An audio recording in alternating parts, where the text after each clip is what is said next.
Hello everyone. Let's take practice set 4.3 on page number 70.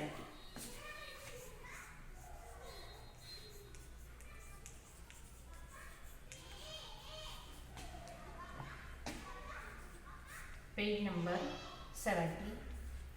What is given? If A upon B is equal to 7 upon 3, then find the values of following ratios. Here first one, 5A plus 3B upon 5A minus 3B is equal to question mark. याचा answer आपल्याला काढायचा आहे. आता बघा याच्यामध्ये first of all what is given answer.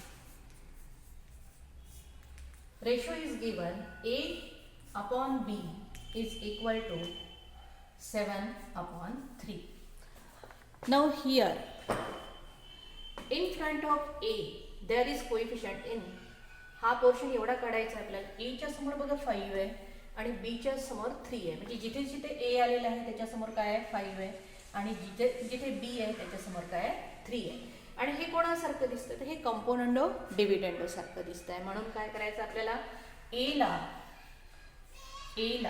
कितीने multiply करायचं 5 ने आणि B ला कितीने मल्टिप्लाय करायचं 3.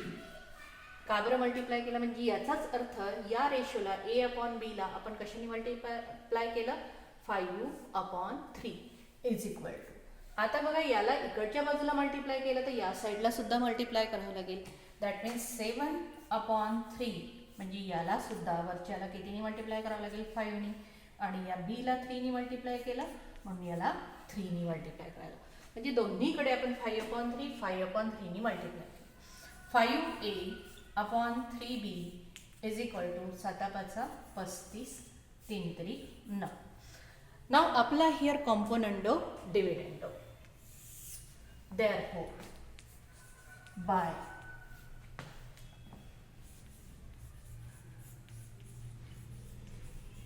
componendo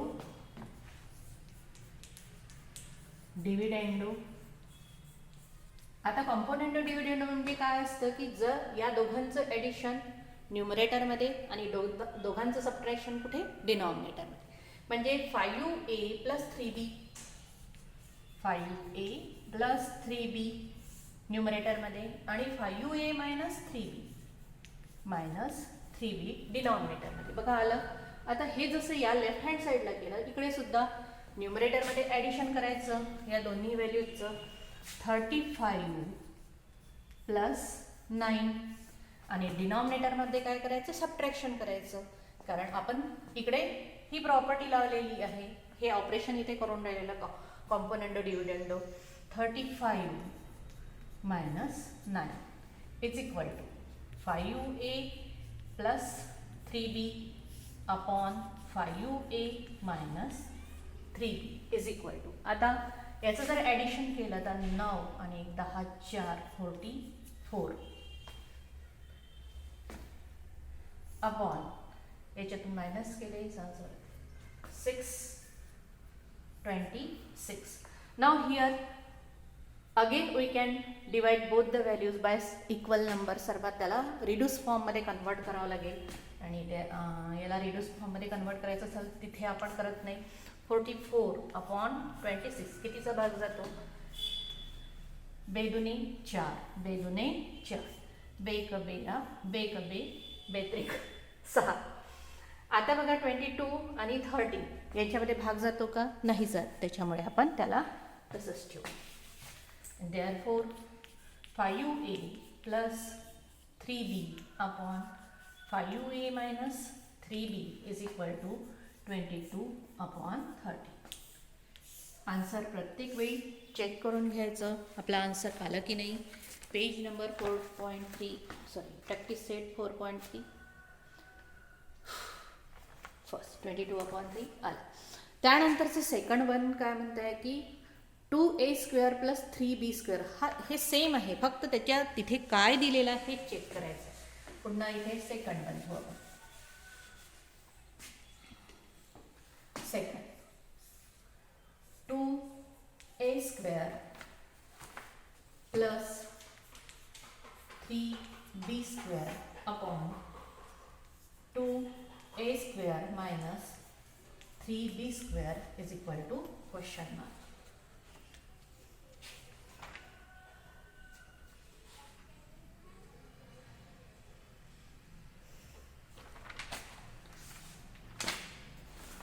आता बघा इथे पुन्हा सेम तोच रेशो.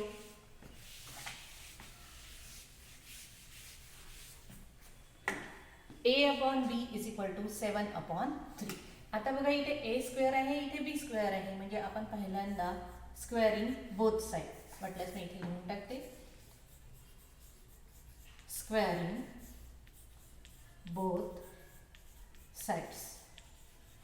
आता बघा याचा स्क्वेअर केला तर a स्क्वेअर, b चा स्क्वेअर केला तर b square is equal to 7 चा स्क्वेअर केला तर 49. स्टेप करून घेते मी ते 7 square upon 3 square. That means a square upon b square is equal to 49 upon 9. साती साती 49 3 तरी 9. त्यानंतर बघा पुन्हा आता a स्क्वेअरच्या समोर 2 आहे आणि b स्क्वेअर जिथे जिथे b स्क्वेअर आहे त्याच्या समोर किती आहे 3 आहे, म्हणजे a स्क्वेअरच्या समोर 2, याच्या समोर किती 2 आणि b स्क्वेअरच्या समोर 3 आहे, b स्क्वेअरच्या समोर 3, म्हणजे a स्क्वेअरला 2 नी मल्टिप्लाय करावं लागेल आणि b स्क्वेअरला किती 3 नी मल्टिप्लाय करावं लागेल. मग जसं इथे 2 अपॉन 3 लिहिलात इथे सुद्धा मल्टिप्लाय करावं लागेल. इकडे किती आहे 49 अपॉन 9. मग a स्क्वेअरच्या समोर 2 म्हणजे याने 2 नी मल्टिप्लाय करायचं, b स्क्वेअरच्या समोर 3 आहे म्हणून इथे 3 नी मल्टिप्लाय करायचं. That means 2a square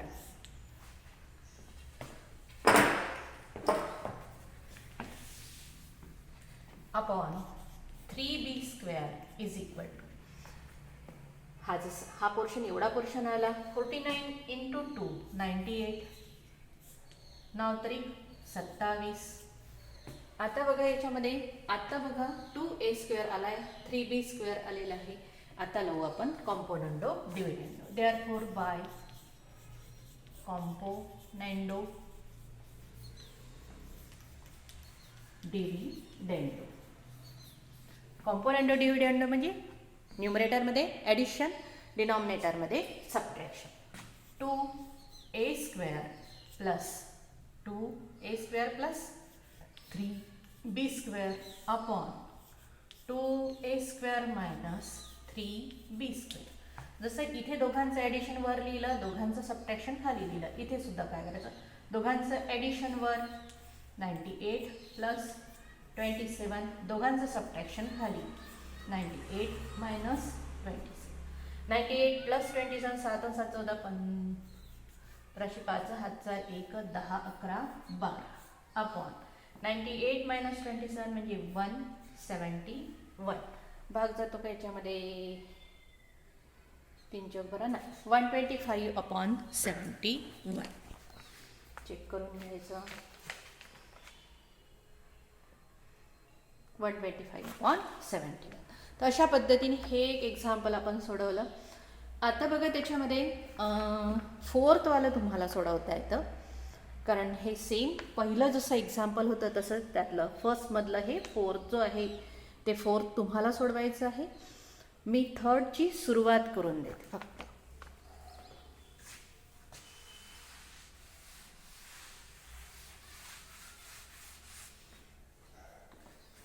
third म्हणजे 1 रोमनमध्ये हे काय करायचं आहे a cube minus b cube upon b. Answer again what is given a upon b is equal to 7 upon 3. आता बघा इथे जसं मगाशी a स्क्वेअर होता म्हणून आपण a तिथे स्क्वेअर केला, स्क्वेअरिंग बोथ द साइड. आता इथे क्यूब आहे म्हणून आता काय करायचं आहे क्यूब करायचं आहे. Therefore a cube upon b cube. का बरं करून राहिलं कारण इथे क्यूब आहे. मग इकडे जर क्यूब केला तर इकडे सुद्धा क्यूब करावं लागेल आणि 3 cube. Therefore a cube upon b cube is equal to क्यूबचा अर्थ काय तो 7 इंटू 7 इंटू 7 साती साती 49 इंटू 7 साती साती 59 7 7 9 63 3 हातचे 6 7 चौक 28 19 30 31 32 33 34 3 4 3 3 cube 3 into 3 into 3 that means 10 3 9 9 3 27 27. आता एकदा हे सोडवलं की आता आपण आपल्याला काय विचारलेलं आहे त्याच्यामध्ये कोणता ऑपरेशन केलेला आहे, कॉम्पोनंडो केलेला आहे, डिव्हिडंडो केलेला आहे की कॉम्पोनंडो डिव्हिडंडो दोन्ही आहे, मायनस आहे म्हणजेच काय तिथे डिव्हिडंड अँड देअरफॉर बाय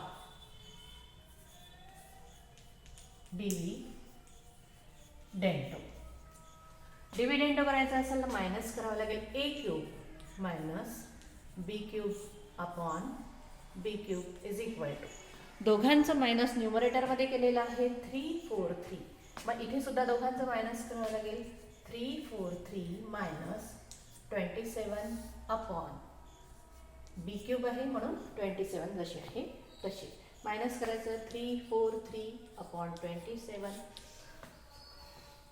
6 आले हातचा लिहिला 1 3 1 3 1 6 अपॉन 27 भाग जातो का पहा रिड्यूस फॉर्ममध्ये लिहायचा असतो कोणताही रेशो काढताना तो कोणत्या फॉर्ममध्ये असायला पाहिजे रिड्यूस फॉर्ममध्ये असायला पाहिजे म्हणून इथे जर भाग जात असेल तर भाग देऊन द्यायचा 3 3 27 नाही 2चा भाग नाहीच त्याच्यामुळे इथे भाग जात नाही हे आन्सर शेवटचं आहे 316 अपॉन 27 तर त्यातलं जे फोर्थ आहे 7a plus 9b upon 7a minus 9b हे तुम्हाला सोडवता येईल कशाने मल्टिप्लाय करावं लागेल एच्या समोर 7नी आणि बीला कशाने मल्टिप्लाय करावं लागेल 9 आफ्टर दॅट सेकंड वन इथे मी स्टॉप करते